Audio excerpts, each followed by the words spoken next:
Welcome to the Deep Dive. Today we are plunging into just one source, but it's massive, an extensive fan-created narrative called simply Obsession. And this thing, it's not just a story, it's a really intense character study. One of the most, well, unhinged character arcs we come across. Yeah, definitely intense. Yeah. Our mission here is to unpack the key bits about, ethics, morality slipping away, character change, Yeah. and how extreme trauma can just completely redraw someone's lines, all for power and kind of surprisingly for love. Right.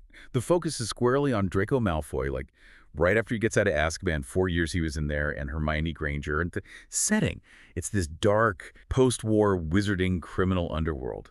The source gives us so much detail about their lives after the war. Really makes you think the war was, I don't know, just the beginning of something much darker for them personally. Okay, so let's get into that transformation. And we really have to start in Azkaban. That's where this obsession really gets built psychologically. The source is specific. Draco's initial hate for Hermione, it didn't just vanish, it sort of curdled into something else. Yeah, it started apparently as curiosity mixed with that old resentment, about her being brilliant without seemingly trying. But 4 years locked up, nothing else to focus on but her, this like bright spot. That resentment just grew and grew, festered into this, well, all-consuming obsession, which the text eventually straight up calls love. And what's really interesting is how the author uses tiny details of prison life to make this believable.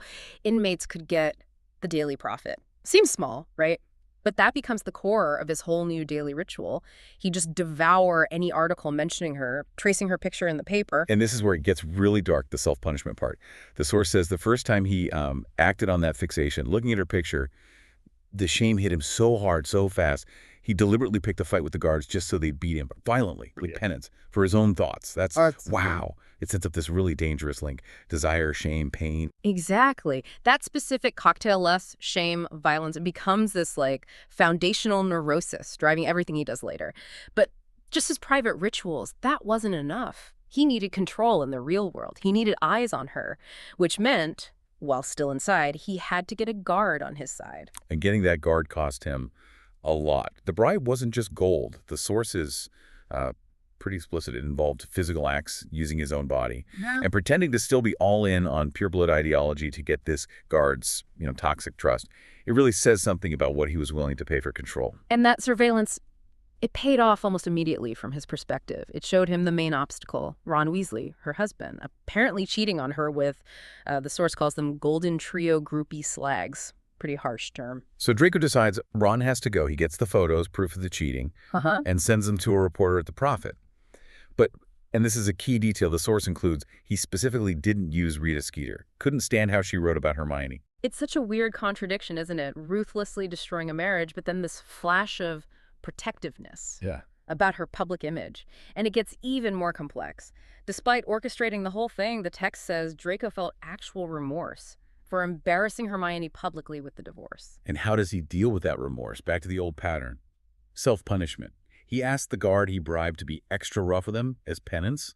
So by the time Hermione was actually single, he was still locked up, 3.5 years into his sentence, which meant the second he was released, that internal obsession could immediately become external action. Right, so all that coiled up energy from Azkaban, it doesn't go into healing, it goes straight into ambition. Huge ambition. He's not looking for a therapist, he's looking for a throne. And step one is immediate, overt stalking, helped by Theodore Nott, who already knew Hermione's routines inside out. And Nott's payment is? Well, it shows you the weird values in this world. Draco didn't pay him with money. He gave him a super rare, centuries-old book from the Malfoy library. Yeah. About taming bowtruckles, of all things. And Nott was vicious. Made sure any dates Hermione tried to go on got canceled. Sometimes leaving, get this, blood splatter on the letters, just to scare them off. Intense. And their first face-to-face meeting after Azkaban, it perfectly shows Draco's whole new deal. He pays for her tea. Okay, simple enough.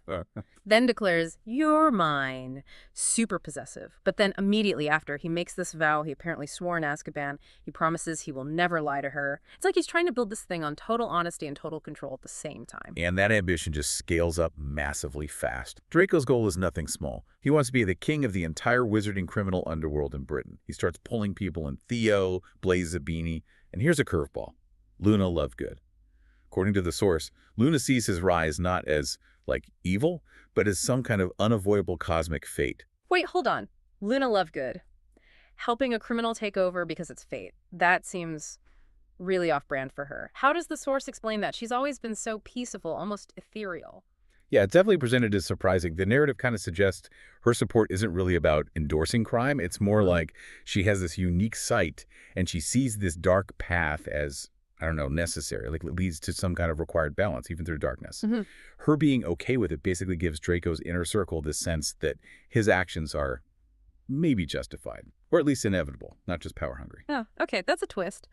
So with that kind of cosmic backing, he feels ready for the showdown against the current crime boss, Thorfinn Rahl. And in that confrontation, Draco completely torches the old pureblood ideology, calls Voldemort a half-blood, mocks Lucius's cowardice, he kills Rahl, takes over, and then immediately sets up these really dramatic, almost contradictory new rules for his regime. This is where you see that paradox you mentioned in full swing. It's all about protecting his obsession, Hermione, indirectly maybe, while setting his own brutal rules. Two big ones stand out. Rule 1, no more sex slavery or rape. Anyone caught doing it faces instant legitimacy checks and the punishment. Removal of their hands and cocks. It's incredibly violent enforcement. Wow. Okay, and rule 2? Rule 2, no more blood purity slurs.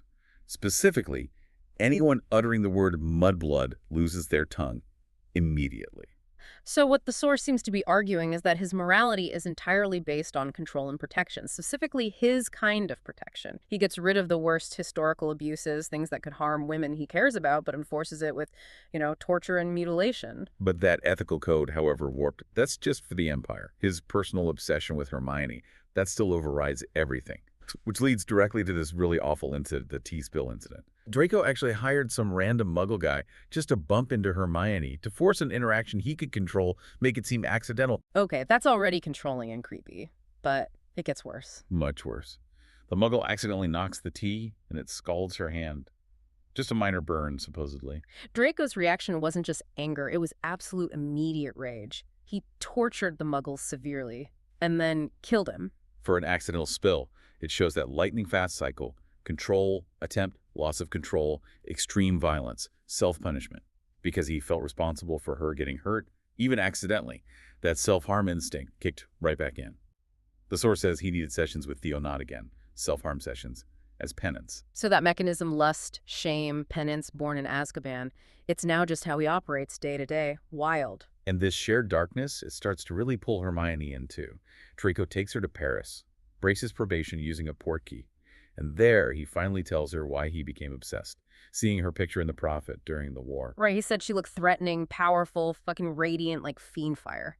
Quite the image. He tells her she gave him hope and purpose in Azkaban, but he still tries to frame it like his problem, saying her feelings for him are just unrequited, still trying to control the dynamic. But that control completely falls apart when they find out who is really behind everything. They use legitimacy on the man who assaulted Hermione, this guy William. And the reveal is it turns everything upside down. Lucius Malfoy, he faked his own death. He ordered William to assault and kidnap Hermione. Why? Because Lucius wants Draco dead so he can get the Malfoy vaults back. It completely reframes the entire power struggle. And the family tragedy deepens. Says Malfoy. She's alive too, but Lucius has her captive, forcing her into sex work, basically as slaves. And crucially, Lucius cut out her tongue. The source says he used a dull blade, the Muggle way, as punishment for betraying him and Voldemort back in the day. Oh my god, the sheer horror of that. For Narcissa, for Draco finding out, and that trauma plus her own assault feeling so weak, it pushes Hermione past a point of no return. She refuses to be passive. She insists on confronting her attacker, William, wants to make him beg. She's actively choosing darkness to get her power back. Yeah, this is Hermione's full descent. The source describes her first Cruciatus curse. It's powerful. And it says Draco helps, like physically supports her, and their magic blends his cold, dark magic, her warm, powerful core. And Draco's right there, cheering her on, basically, telling her, you look magnificent like a fucking goddess. It's the ultimate validation, isn't it, of this dark connection between them. But the power takes a toll. She has this massive dark magic backlash afterwards, a crash, panic attack, magical shock, needs to be stunned. But even after that, she uses that power again almost right away, during the final battle to rescue Narcissa. And that climax is just brutal. In the middle of the fight, Narcissa gets hit by a curse from Lucius. The source makes a point of saying it's a specialized curse Lucius created. Incurable. Designed for a slow, agonizing death. Just pure cruelty. Draco is shattered, holding his dying mother, totally distraught, weakened.